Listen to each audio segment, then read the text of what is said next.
Jadi adakah ini bermakna kerja-kerja guru ni dah kurang bila berlakunya PDPR? Selaku warga pendidikan, kita jangan terlalu terasa dengan hal yang semikian. Jangan anggap benda-benda itu boleh menjatuhkan moral kita sebagai seorang guru.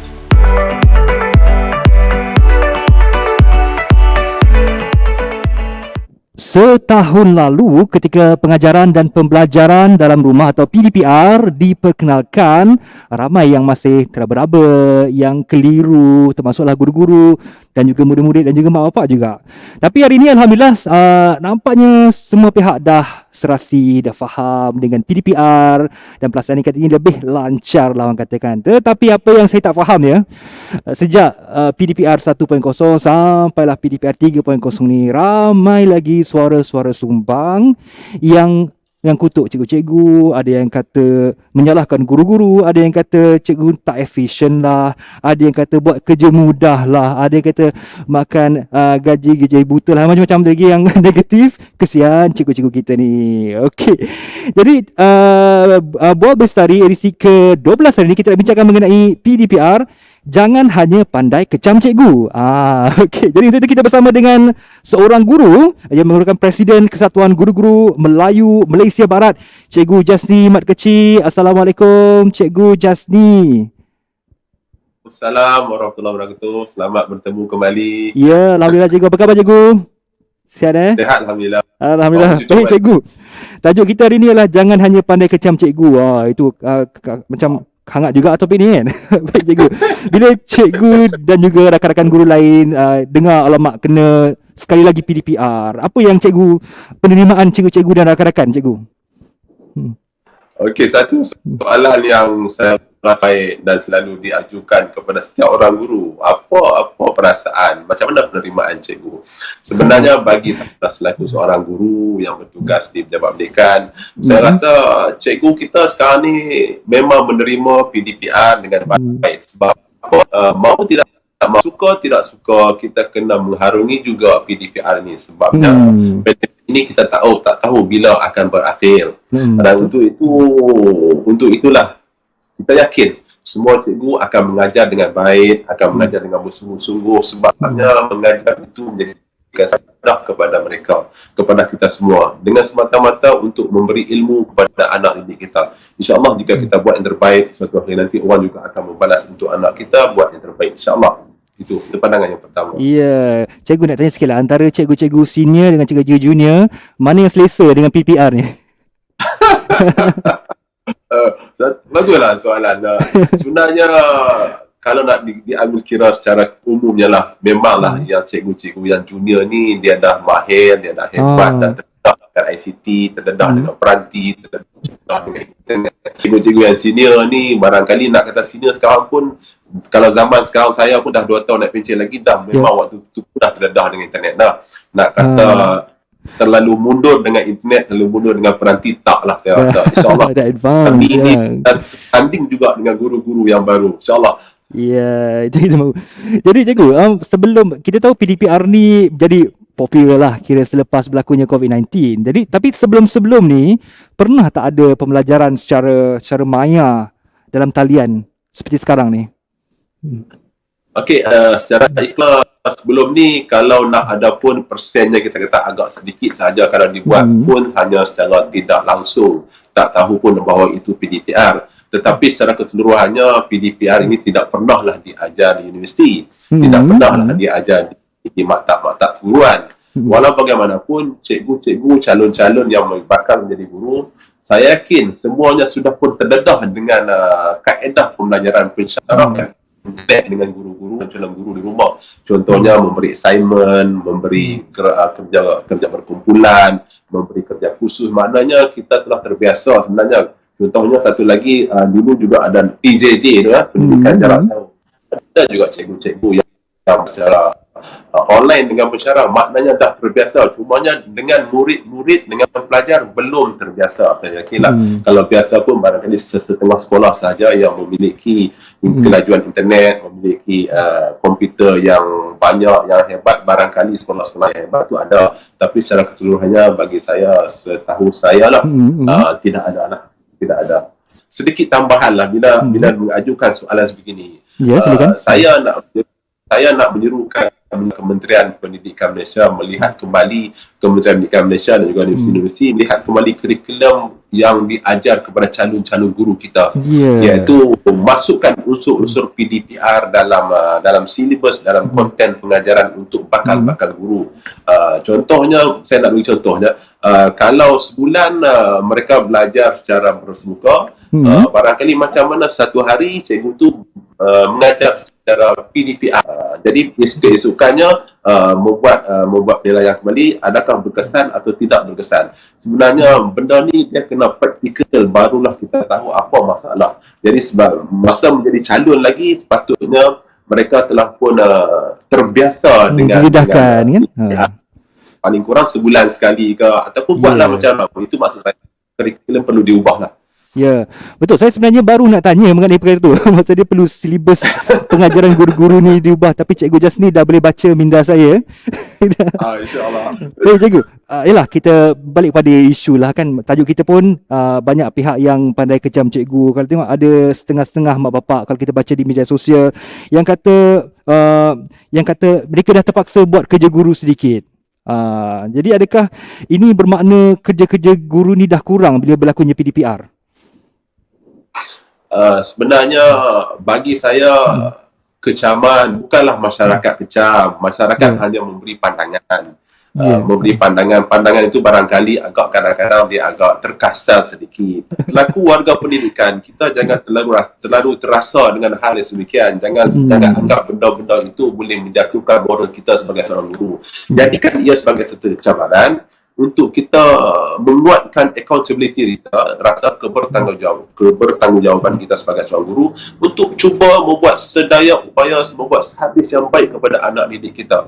Dan kita cuba yakinkan kepada masyarakat kita, kepada waris, bahawa sebenarnya guru masih bertumpu lumus untuk berusaha menyampaikan ilmu. Cumanya secara online sahaja, online, offline dan offsite sahaja. Dan bukan nak melepaskan 100% kepada waris. Walau bagaimanapun, bila cikgu berdepan dengan komputer, anak berdepan di rumah dengan waris, maknanya mau tidak mau, waris kena membantu. Saya bercakapnya bukan apa, saya juga waris. Kan? Maknanya bila cikgu mengajar anak saya kena membantu anak saya di rumah. So, mau tidak mau, kita kena ada kerjasama yang sangat intim lah, kerjasama yang sangat bagus dengan guru-guru, supaya akhirnya anak kita yang merupakan pelajar kepada guru dan anak kepada kita akan mendapat manfaat. InsyaAllah kita elaklah sebarang workshop wasangka. Guru jangan jadikan itu sebagai satu tomahan yang menjatuhkan maruah dan berterusan. InsyaAllah kita akan berterusan mengutuk ataupun mengatakan cikgu. InsyaAllah akhirnya pendidikan akan menjadi sangat subur untuk kalangan anak didik kita. InsyaAllah. Ya, cikgu, kita tahulah kalau di sekolah, cikgu ada sediakan modul perancangan, dah belajar dulu, dah silibus tu dah ready. Tapi kalau di PDPR pula ni, dipelajari dari rumah pula ni, macam mana prosesnya tu? Lagi leceh ke macam mana? Yalah, bila kita persiapan sama ada bersemuka ataupun tidak bersemuka ataupun PDPR, cikgu perlu membuat persiapan yang rapi. Maknanya cikgu kena tahu tahap kesediaan pelajar untuk menjadi seorang cikgu yang sangat hebat, cikgu yang sangat baik. Di samping menguasai konten ilmu itu sendiri untuk disampaikan kepada pelajar, cikgu kena ada pengetahuan tahap kesediaan pelajar. Maksud saya tahap kesediaan pelajar ini adalah anak kita ini ada peranti internetnya laju atau tidak, warisnya macam mana, ada atau tidak anak murid kita ini atau pelajar kita ini bermasalah dengan keluarganya, ramai atau tidak family dia, adakah gangguan di rumah. Semua tu cikgu kena memikirkan supaya nanti bila persiapan dan juga untuk deliver ilmu kepada pelajar kita, anak didik nanti akan mendapat ilmu dengan baik. Sebabnya cikgu telah pun membuat ramalan, telah membuat gambaran bahawa ini masalah pelajar kita dan beginilah sepatutnya PDPR yang perlu disampaikan kepada anak didik kita supaya ilmu nanti disampaikan dengan baik, insya-Allah. Dan cikgu memang kena buat persiapan yang sangat rapilah. Bagi saya, kalau dulunya bersemuka, barangkali kalau nak mengajar 30 orang di hadapan, mengajar mudah. Nak mengajar pengayaan, pemulihan kepada kelas sederhana, murid sederhana tu mudah. Tapi bila PDPR ni dia secara online tak nampak pelajar. Kalau nampak pun Betul. beberapa orang cakap. Jadi maksud dia agak mencabarlah, memang agak mencabar. Siapa memang agak begitu mencabarlah. Yalah, kalau kita Ya, bercakap dengan orang, kita dapat lihat reaksi, dapat lihat dia faham tak faham tengok muka dia. Tapi kalau dia cakap depan kamera komputer tu, kita tak dapat tahu dia ni faham tak faham. Betul tak, Cikgu? betul. Semua kita sekarang ni lah Ya. berbual komputer. Kadang-kadang Ha. faham tak faham. Nak sampaikan ilmu macam mana. Itu sebenarnya berlaku lah, insyaAllah. Ya, jadi cikgu, berkenaan dengan adalah juga buah-buah mulut setengah pihak ni yang mengatakan masa PDPR yang sebelum ini ramai guru-guru yang buat video pengajaran yang digunakan untuk mengajar lah, memudahkan pembelajaran oleh murid-murid. Tapi bila dah kita PDPR 3.0 ni, ada pula yang marah sebab cikgu-cikgu recycle balik video-video yang dulu, dia recycle balik guna untuk sekarang. Ada yang kata ni macam buat kerja senang lah pula. Macam mana ni, cikgu? Dia beginilah, untuk melaksanakan suatu PDP ataupun PDPR, cikgu perlu kreatif lah, maksud kreatif. Dan maksud kreatif itulah bahan-bahan pembelajaran ni, yang pertama disediakan sendiri, yang kedua yang tersedia ada, yang ketiganya ubah sesuai apa yang ada. Maknanya dalam keadaan sebegini, maksud dia kalau video itu cikgu mampu buat sendiri, cikgu buatlah. Kalau cikgu tak mampu buat, cikgu boleh ambil video-video yang dibuat oleh rakan-rakan kita, berkongsi dengan maklumat dengan rakan-rakan kita sebagai satu amalan terbaik untuk digunakan kepada pelajar kita. Cumanya dengan pengubahsuaian untuk sesuaikan dengan anak didik kita sahaja. Barangkali kalau video yang sama, alanya agak berlainan dengan murid A, kelas A, dan agak berlainan dengan murid B, dan agak berlainan dengan anak murid saya. So itu sahaja yang seharus berlaku. Dan jangan kata cikgu guna itu bermakna cikgu malas. Tidak, sebenarnya yang terbaik. Sebenarnya itulah kaedah terbaik. Gunakan video yang sedia ada, dan untuk merangsang anak-anak didik kita guna ilmu, guna pemikiran untuk mencernakan, untuk mengeluarkan idea. Tak kira lah video siapa pun, asalkan itu bersesuaian dengan PDP yang nak disampaikan pada hari itu. Ya, betul. Kita lihat tak salah pun kalau kita recycle balik video mana yang bagus tu, takkanlah kita nak buang kan. Tapi maksudnya kita boleh gunakan, betul. Boleh tambah baik lagi. Betul. Tapi kalau kita lihat antara banyak salah faham juga ibu bapa kepada guru-guru dalam PDPR ni. Jadi macam mana nak memperbetulkan persepsi ni? Cikgu. Sebenarnya nak perbetulkan persepsi ni, dia ialah bagi saya dia agak sukar lah. Maksudnya semua pihak kena memainkan peran sendiri. Yang paling penting ialah internal dalam diri masing-masing lah. Bagi saya, waris perlu memberi kerjasama, perlu menaruh keyakinan yang sangat tinggi kepada guru. Dan bagi saya tidak salah waris memberi pandangan kepada guru-guru untuk membuat penambahbaikan. Dan sebenarnya dalam pendidikan ini dia sentiasa berkembang. Cikgu perlu menerima teguran daripada waris jika ada penambahbaikan, sebabnya kadang-kadang waris kita juga ilmunya, pendidikannya sangat tinggi dan boleh membantu guru-guru. Dan jika ada teguran, cikgu kena terima teguran dengan hati yang terbuka dan buatlah pembetulan dan juga tindakan preventive action, supaya akhirnya lah bagi saya apa pandangan akhirnya adalah untuk kesejahteraan dan juga untuk anak didik kita. Itu yang sangat penting. Terima dengan hati terbuka. Waris beri pandangan, cikgu terima. Cikgu beri pandangan, waris terima. Jangan kita ada kontroversi. Cikgu pula jangan kata ini profesionalku, apa jangan kacau lah. You all jangan kata tak boleh macam tu. Dan kita pula waris pula bila cikgu membuat pandangan, membuat tindakan, memberi pandangan, jangan tak terima. Sebenarnya yang sebaiknya adalah masing-masing saling memberi pandangan ke arah yang proaktif, yang membantu anak didik kita, insya-Allah. Ya, menarik. Saya setuju. So, kedua-dua pihak perlu berkomunikasi kalau agar tapi cara yang baik, jangan cara yang negatif lah. Dan kedua pihak kena berlapang dada untuk menerima sebarang kritikan. Yalah, maklum ni benda-benda baru kan, cikgu kan. Mestilah banyak benda yang perlu diperbaiki kan. Tapi as long as kita beritahu dengan cara yang baik, dengan cara yang positif, insya-Allah dia akan menjadi baiklah, insya-Allah. Cikgu, dalam banyak persepsi lah kan, orang tulis dalam media sosial sebagainya. Apa persepsi yang paling tak logik yang cikgu pernah dengar? Yang dengar macam nak gelak yang tak logik tu, cikgu makan gaji buta. Kita makan gaji buta. Ya, saya pernah dengar. Makan gaji buta lah, maksudnya cikgu tak mengajar makan gaji buta. Seperti mana penjawat awam yang kena pun sama juga, bukan cikgu je. Penjawat awam yang lain pun kena juga kan. Yang tak bekerja BDR, yang bekerja BDR dianggap tidak bekerja. Jadi sebenarnya BDR ni dia agak subjektif lah. Subjektif. Maknanya orang beranggapan bila BDR ni maksud dia semua nak duduk di rumah daripada jam 8 pagi sampai 2 petang. Tak boleh pergi mana-mana, tak boleh pergi mana, tak boleh buat apa. So tak boleh hanya tumpu kepada komputer. Sebab itu bagi saya lah, Kementerian Pendidikan cuba lakukan yang terbaik. Mereka cuba menyediakan manual PDPR, manual PDPR dan jadual PDPR untuk membantu cikgu-cikgu, untuk memudahkan cikgu-cikgu melaksanakan PDPR di sekolah. Jadi maknanya polisi-polisi yang ditetapkan oleh kementerian kita sangat bagus. Mereka tak lepas cikgu-cikgu PDPR begitu saja. Jadi ada polisi-polisi tertentu yang cikgu perlu ikuti, dan dengan pengubahsuaian sebenarnya cikgu lebih faham pelajar, tapi kena yang ada. Dan kalau cikgu boleh buat terbaik berbanding polisi yang ada, cikgu teruskan. Itu sebenarnya sebab kerana ilmu pendidikan ini berkembang dari semasa ke semasa, insya-Allah. Jadi cikgu, ada tak kita tahu sebenarnya cabaran menjayakan PDPR ni bukan senang. Jadi ada tak apa-apa yang cabaran yang sebenarnya orang luar tak tahu pun cikgu? Cikgu-cikgu je tahu cabaran tu.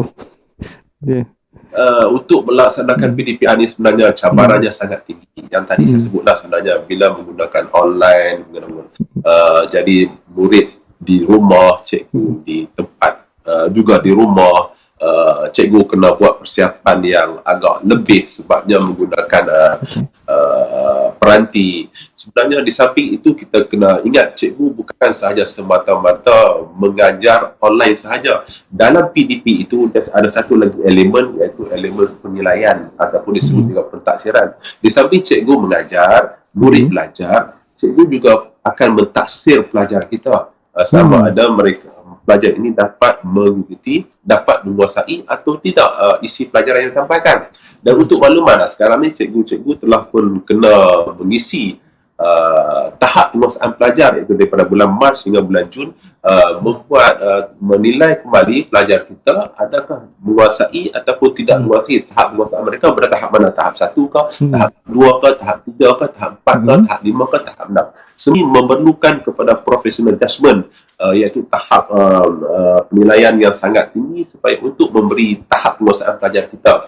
Dan untuk itu sebenarnya cikgu terpaksa berbincang dengan rakan-rakan untuk memberi anak didik kita CE ini tahap penguasaannya berapa? 6. Setuju atau tidak setuju memberi tahap penguasaan 6. Contoh dalam matematik lah, satu kemahiran kita boleh beri 6. Untuk memberi 6, mereka perlu berbincang, dipanggil professional judgment. Sebenarnya benda begini tak nampak lah, tidak dinampak oleh waris. Tapi itulah yang dilakukan oleh guru. Dan dalam tempoh PDPR ini, ada juga murid pelajar-pelajar yang tidak dapat mengikuti, yang tidak langsung terlibat dengan online. Jadi cikgu-cikgu di situ kadang-kadang untuk menilai agak sukar. Jadi cikgu perlu bersabar, cikgu kena mencari kaedah lain, menelefon barangkali, guna kaedah telefon untuk mendapat jawapan daripada pelajar, nak pasang berbagai kaedah untuk mendapat. Di samping online, kena guna kaedah offline lah supaya kita dapat menilai pelajar. Di samping itu kita juga nak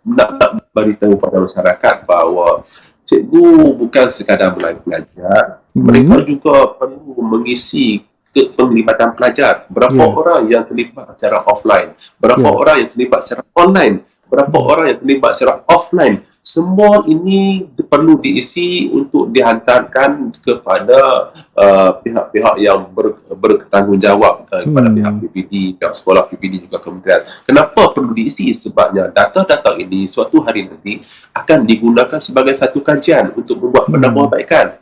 Sebab itu kadang-kadang data-data sebegini, kadang-kadang cikgu pun agak letih mengisi dengan sistem.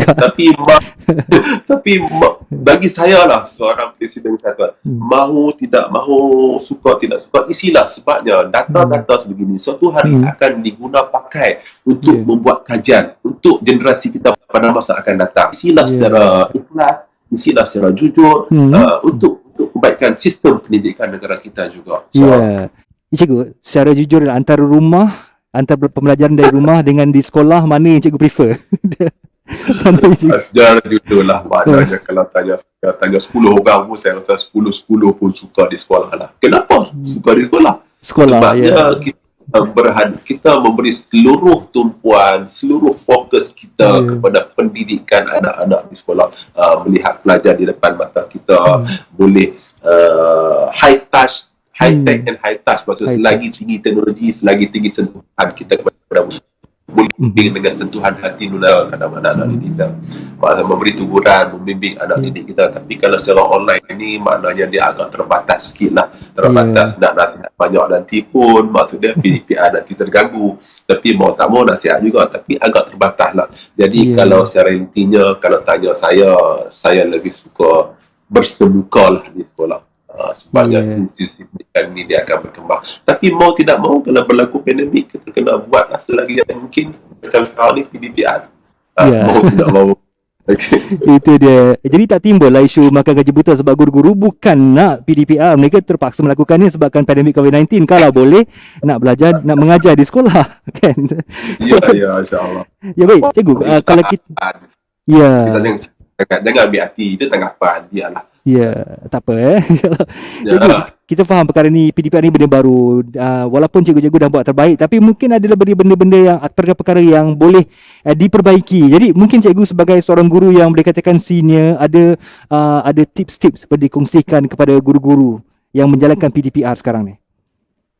Sebenarnya kalau kita tengok di internet tu banyak tips yang diberilah. Tapi kalau personally, saya sendirilah. Sebenarnya saya nak bagi 3 perkara sajalah. 3 perkara lah. Yang pertamanya, sentiasa bersikap positif. Menerima PDPR ini sebagai satu yang positif. Suka tak suka, terima satu positif. Buat yang terbaik. Ia sebagai satu ibadah dan juga kerja kita. InsyaAllah. Yang keduanya, nyahkan segala unsur-unsur yang negatif. Itu saja, maksudnya ada saja halangan, contoh tadi halangan waris yang mengatakan kita macam tu, nyahkan semua tu. Kalau ada halangan peranti, kita cuba cari kaedah lain macam mana nak sampaikan kepada pelajar kita. Jangan jadikan suatu isu itu negatif. So kita positifkan. So nyahkan perkara-perkara negatif. Dan yang terakhir sekali bagi saya, kreativiti seorang guru. Walau dalam keadaan apa jua PDP sekalipun, sama ada PDP bersemuka ke, PDPR ke, atau PDP apa sekalipun lah. So, sentiasa bersikap mencari kreativiti untuk akhirnya ialah untuk anak didik kita. Cuba sedaya upaya kita menjadi seorang guru yang hebat melalui kreativiti kita, insyaAllah. Ya cikgu, itu tadi pada pihak kita cakap pasal guru, pasal kerajaan, kementerian, ni cakap pasal ibu bapa pula. Mungkin cikgu ada apa-apa nasihat ataupun idea kepada kepada ibu bapa juga, apa yang peranan mereka boleh jalankan? Kepada ibu bapa, peranan yang mereka boleh main sudah tentu yang pertama sekali ialah berilah kerjasama penuhnya kepada anak kita supaya anak kita dapat belajar dengan baik. Kalau kekurangan sumber peranti ke apakah, kita cuba sediakan sebaik mungkin. Kalau tak boleh, maknanya beritahu kepada guru, anak saya tiada peranti, anak saya perlukan modul. Maknanya bagi waris ini perlu bersikap terbuka, perlu bersikap ingin membantu pendidikan kita. Kalau ada pandangan yang terbaik, beri pandangan itu kepada saluran yang betul. Dan cikgu kena terima. Saya sebut tadi kan, cikgu kena terima pandangan, dan waris memang kena beri pandangan sebab PDPR ini suatu benda yang baru kepada kita.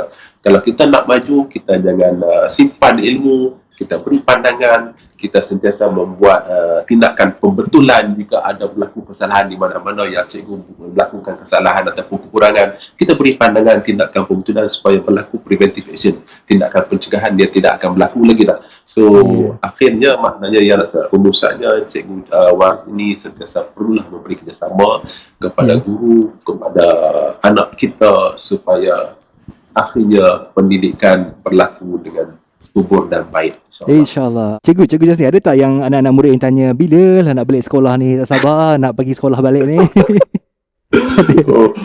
Memanglah anak murid suka tanya bila nak balik sekolah kan. Malah saya sebagai Presiden Kesatuan pun, Presiden Kesatuan Guru-Guru Malaysia Barat, Presiden Persatuan Guru-Guru Melayu Kedah, Presiden Kongres dan juga pengurusi Pemufakatan Guru Malaysia. Banyak tu kan. Ramai cikgu-cikgu tanya, bila nak balik ni? Saya kata nak jawab pun susah, saya kata.